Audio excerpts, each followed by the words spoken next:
Pessoal, para essa semana a gente vai trabalhar a partir da página 80, nesses dois primeiros dias, 80, 81 e 82, da apostila da capa verde. Então, essas atividades elas vão falar um pouco sobre questões de meio ambiente e matemática, tá bom? Então, o primeiro elemento que a gente tem aqui fala sobre essa espécie de baleia, baleia franca do Atlântico Norte, tem até uma imagem dela aí, e tem um pequeno texto dando algumas características dessa espécie de baleia.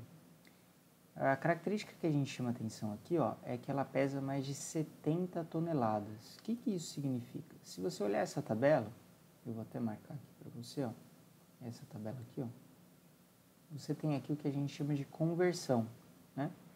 Que é quando você tem uma unidade de medida que você converte para outra unidade. Então, no caso, cada tonelada, uma tonelada, equivale a 1.000 quilos. Então, por exemplo, se ela pesa 70 toneladas, para você saber quantos quilos ela tem, você tem que fazer 70 vezes 1.000. Tudo bem? Porque cada quilo equivale a 1.000, cada tonelada equivale a 1.000 quilos. Assim como 1 quilo, cada quilo equivale a 1.000 gramas. Beleza?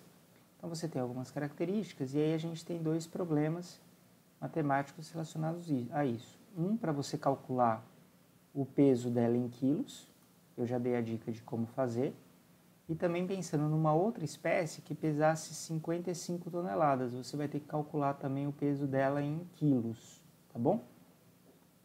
E a outra atividade é se você imaginar que existem 430 baleias desse tipo, ou seja, exemplares dessa baleia.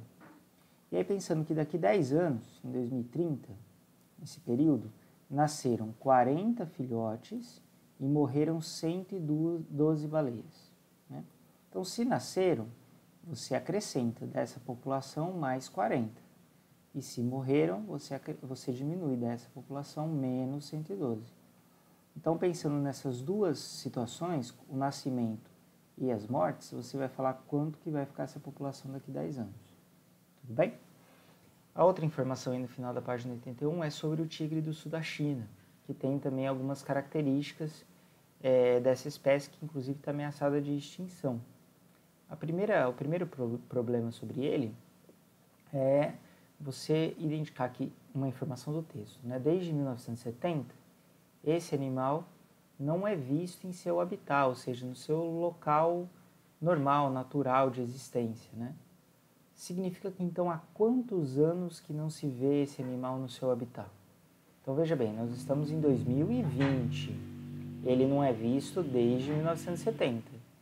Quantos anos que deu isso? Há quantos anos se passaram desde que a gente não vê ele no seu habitat? Você vai calcular aqui nesse espaço, tá? Bem? E aí você vai pesquisar também há quantos anos ele é protegido pelo governo chinês. Se você buscar no texto, o texto fala, ó, que em 1959, depois de um massacre dessa espécie, o governo chinês declarou o animal como praga, não sei o quê, né, encorajou a causa. E aí, em 1977, o governo chinês voltou atrás e passou a proteger essa subespécie de tigre. Então, o governo chinês protege essa espécie desde 1977. Estamos em 2020. Então, quantos anos se passaram desde que há essa proteção a esse tigre? E, por fim, você vai pensar, refletir sobre essa última questão aqui, que fala sobre o fato dele estar com ameaça de extinção e o que poderia ser feito para resolver esse problema. Beleza?